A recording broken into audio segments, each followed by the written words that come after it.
चला तर मित्रांनो, स्वागत आहे आपलं पुन्हा एकदा नवीन व्हिडिओमध्ये. तर आपण आलेलो आहोत नागपूरला दुसरा दिवस आहे आणि आपण आलेलो आहे दीक्षाभूमी. चला दीक्षाभूमी तुम्हाला दाखवतो मागे दीक्षाभूमी. तर समोर आपण जे बघताय ते भली मोठी दीक्षाभूमी नागपूर येथे आहे. इथे आपले संविधानाचं एक हे आहे. याच ठिकाणी मित्रांनो डॉक्टर विश्वरत्न भारतरत्न डॉक्टर बाबासाहेब आंबेडकर यांनी इथे बौद्ध धर्माचा स्वीकार केला होता. 14 ऑक्टोबर 1956 रोजी येथेच महामानवाने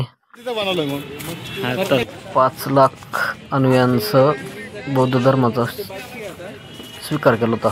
इथे आतमध्ये जाण्याच्या अगोदर आपल्याला चप्पल स्टँड येतं, एकदम फ्रीमध्ये आपण इथे चप्पल ठेवू शकतो. कोणत्याही प्रकारचा चार्ज घेतला जात नाही. स्मारक दीक्षाभूमी यांचं कार्यालय आहे. आणि ही समोर आहे जी दीक्षाभूमी. इथे चैत्यभूमी ही दीक्षाभूमी दर्जाचं मोठं स्मारक आहे. बौद्ध अनुयायांसाठी धार्मिक स्थळ, पवित्र स्थळ असं हे. आतमध्ये जायला एकदम शांतता. बॅग चप्पल आपलं काय असेल ती सर्व यशवंतरावजी चव्हाण मुख्यमंत्री होते यांच्या हस्तेचं पूजन झालेलं आहे. आतमध्ये गेल्यानंतर एकदम भयान अशी शांतता, एकदम मन प्रसन्न. इथं रमाई मातेची मूर्ती आहे. आपण नागपूरला आल्यानंतर दीक्षाभूमीला भेट द्यावी अशी आपली खूप इच्छा होती आणि ती इच्छा आपली पूर्ण झालेली. एकदम शांततेचा संदेश देणारा भगवान गौतम बुद्धाची इथं मूर्ती आहे. इथे सर्व फोटो काढतात. एकदम शांततेत सर्वांचा फोटो काढणं चालू. एकदम आवाज घुमतोय, जरी कोणाचा आवाज निघाला एकदम शांततेत. इकडे जर बाजूला आपण बघितलं तर सम्राट अशोक यांची भली मोठी स्फूर्ती आहे, भली मोठी मूर्ती आहे. ते पण बौद्ध धर्माचे जाणकार होते. ही सर्व टीम आपली पेंटशेतकर, माऊली खडेबारी चलो एवढी सर्व आमची गँग आली होती. बौद्ध धर्म के महान प्रचारक अशोक. आणि त्याच्या बाजूलाच जर आपण बघितलं तर बाबासाहेबांची आठवण म्हणून त्यांचे जे चित्र होते, त्यांनी केलेला त्यांचा इतिहास, त्याची एक आपल्याला माहिती व्हावी त्यासाठी सर्व कात्रणं लावलेले आहेत. पेपरमध्ये आलेल्या बातम्या असतील, संविधानाबद्दल असेल, त्यांनी कुठे कुठे सभा घेतल्या. दीक्षा समारंभ के अवसर पर जेव्हा दीक्षा दिली तेव्हा भाषण करतानाचे फोटो असतील. असं बरंचसं इथं आपल्याला बाबासाहेब आंबेडकरांचा इतिहास इथे आहे. इथे आल्यानंतर आपल्याला तो इतिहास बघायला भेटेल. तर दीक्षाभूमीला आल्यानंतर अशी आपल्याला माहिती पडली. खूप चांगलं झालं आणि खूपच शांतता आणि चांगल्या असं वातावरणामध्ये ही दीक्षाभूमी नागपूर इथे आपण आलो होतो. आणि सुंदर असं आपल्याला बरीचपैकी माहिती जे आपल्याला नव्हतं, जे आपण कधी छायाचित्र बघितलेलं नव्हतं, इथं आपल्याला आल्यावर बघायला भेटलं. आपल्याला डॉक्टर बाबासाहेब आंबेडकरांचे खूप जुने फोटो आहेत. त्या फोटो खाली त्यांची माहिती, कोणासोबत ते बोलतात, कोणासोबत अजून त्यांचे कोण आहे, या सर्वांची माहिती आपल्याला या प्रतिमांद्वारे इथे बघायला भेटली. भलं मोठं हे स्मारक आणि दीक्षाभूमी नागपूर याचा भारतरत्न डॉक्टर बाबासाहेब आंबेडकर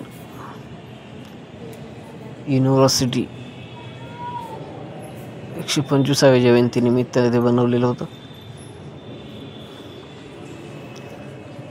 हा स्ट्रक्चर आहे दीक्षाभूमी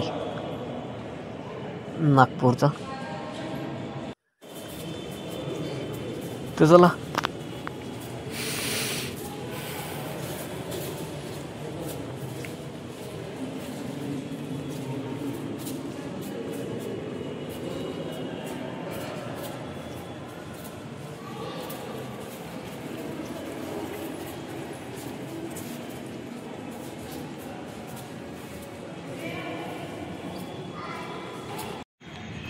त्याच्या बाहेर आल्यानंतर तथागत भगवान गौतम बुद्ध आणि भारतरत्न डॉक्टर बाबासाहेब आंबेडकर यांच्या आपल्याला त्या मूर्त्या बघायला भेटल्या. विजय आपल्यासोबत, सगळीच आपली टीम. अशा पद्धतीने आपण हे सगळं बघितलेलं. इकडं आपलं पिंपळाचं भलं मोठं वृक्ष आहे, त्याच्या खाली अनेक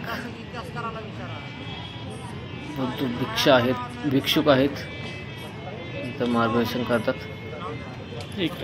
तर चला, तर अशा पद्धतीने आपण दीक्षाभूमी नागपूर बघितलेले. याच ठिकाणी भारतरत्न विश्वरत्न डॉक्टर बाबासाहेब आंबेडकर यांनी 14 ऑक्टोबर 1956 रोजी दीक्षा घेतली होती बौद्ध धर्माची. तर चला, आता दीक्षाभूमी आपण बघितलेली. आपण अजून इथे समोर नागपूरमध्ये आपल्याला काय बघायला आहे ते बघणार आहोत आपण. तर इथे आपला रिक्षा आपण ठरवून आणली होती. तो रिक्षाला आपल्यासाठी थांबून ठेवला होता आपण. ही आपली नागपूरची रिक्षा. तर या रिक्षाने आपण आता सध्या चाललो आहे ज्या ठिकाणी गोवारी हत्याकांड झाला होता. 160 आदिवासी गोवारी, ज्या आदिवासी जनजातीमध्ये समावेश व्हावा यासाठी बघा आमची ही सर्व टीम. भारताचे संविधान खरेदी केले 100 रुपयाला. तिथं संविधान होते पुस्तक. तर चला, पुस्तक घेतलं तर ते वाचण्यास उपयोग येईल. आणि आपल्यासोबत हे आपले रिक्षा ड्रायव्हर ज्यांच्या रिक्षामध्ये आपण बसलो होते, ही सर्व आपली मागे टीम. तर चला, आपण आता जाऊयात गोवारी हत्याकांड ज्या ठिकाणी झाला त्या ठिकाणी आपल्याला बघायला जायचे. गोवारी समाजाने आंदोलन केलं होतं भलं मोठं नागपूर अधिवेशनाच्या वेळेस. त्या ठिकाणी आपल्याला जायचे. तर त्या ठिकाणी 160 गोवारी जो समाज होता तो आदिवासी समाजामध्ये त्यांचा समावेश व्हावा यासाठी त्यांनी आंदोलन केलं होतं. आणि त्यावेळेस शरदचंद्रजी पवार साहेब त्या ठिकाणी मुख्यमंत्री होते. तेव्हा लाठीचार्ज झाला होता त्या गोवारी समाजावरती. तेव्हा त्यांच्या चेंगराचेंगरीमध्ये जवळजवळ 160 लोक मरण पावली होती. त्याच गोवारी हत्याकांडच्या निमित्तानं जिथे झालं, जिथं सांडलं त्या गोवारी समाजाच्या माणसांचं, त्या ठिकाणी आपल्याला चाललो आहे आपण. हे नागपूर सिटी. इथे आपल्याला राजभवन पण इथंच आहे रस्त्याला. एकदम स्वच्छ आणि सुंदर, एकदम क्लीन रस्ता. कारण इथं केंद्रीय वाहतूक मंत्री नितीनजी गडकरी साहेब यांची सुद्धा ही सिटी आहेत. जवळजवळ 7 ते 8 मंत्री या नागपूर सिटीमध्ये नागपूरच्या विभागातले आहेत. एकदम शांत आणि भारतात महाराष्ट्राची उपराजधानी आहे, परंतु कुठे तुम्हाला ट्रॉफिक गर्दी दिसणार नाही. तर चला जाऊयात आपण आता गोवारी हत्याकांड ज्या ठिकाणी झालं होतं त्या ठिकाणी आपल्याला जायचं आहे. मुंबई आणि नागपूर. मुंबई जरी राजधानी असली, मुंबईमध्ये भरपूर सारी गर्दी. नागपूरमध्ये त्या मानाने खूपच कमी गर्दी आपल्याला बघायला भेटली.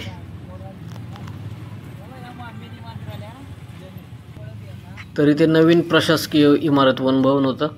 तर आपण फायनली येऊन पोचलो आहे गोवारी हत्याकांड ज्या ठिकाणी झाला होता. गोवारी समाजातील 160 लोकांचा आदिवासी गोवारी समाजामध्ये समावेश व्हावा यासाठी आंदोलनामध्ये आपला प्राण गमावला होता. या सर्वची इथे नाव आहेत. वर्धा जिल्हा असेल, जालना असेल, कुठून आदिवासी समाज आला, गोवारी समाज येतो, त्या सर्वांचं इथं त्यांचं बलिदानाचं प्रतीक म्हणून त्यांची नावं आणि एक स्तंभ इथं उभारलेला आहे. दरवर्षी गोवारी समाज या ठिकाणी ज्या दिवशी आंदोलन झालं होतं तो दिवस इथे येतात. त्या सर्व बांधवांना श्रद्धांजली वाहत असतात. असा हा आदिवासी गोवारी समाज त्यांचा हा इथे रक्त सांडलं होतं आणि गोवारी हत्याकांड या ठिकाणी झालं होतं. तर चला, नागपूरमध्ये आल्यानंतर आपल्याला हे 2 ठिकाण बघता आले. आदिवासी गोवारी शहीद ही सर्व आपली टीम आम्ही सर्वांनी बघितलं. खूप छान वाटलं. आमचे मित्र विजय पद्मेरे या गोवारी हत्याकांडाबद्दल माहिती घेताना. चला, सुंदर अशी नागपूर सिटीमधून आपण हे बघितलं. मस्तपैकी आठवणी दाखवलं. आदिवासी जनजाती गौरव दिनानिमित्त आपण नागपूरला आलो होतो. नागपूरला आल्यानंतर नागपूरला आल्याचं सार्थक झालं. एक आदिवासी जनजाती भगवान बिरसा मुंडांची 150वी जयंती आपण साजरी केली. त्यानंतर आपल्याला नागपूरमध्ये दीक्षाभूमी बघता आली, मंत्रालय बघता आलं, भरपूर काही बघता आलं. जवळजवळ 600 किलोमीटर अंतर पार करून आपण नागपूरला आलो होतो. तर चला, असा होता मित्रांनो आपला नागपूरचा व्हिडिओ. तुम्हाला हा व्हिडिओ कसा वाटला, दीक्षाभूमी कशी वाटली, नक्की कॉमेंट करून सांगा. चॅनलवर तुम्ही नवीन असाल तर चॅनलला सबस्क्राईब करा, लाईक करा.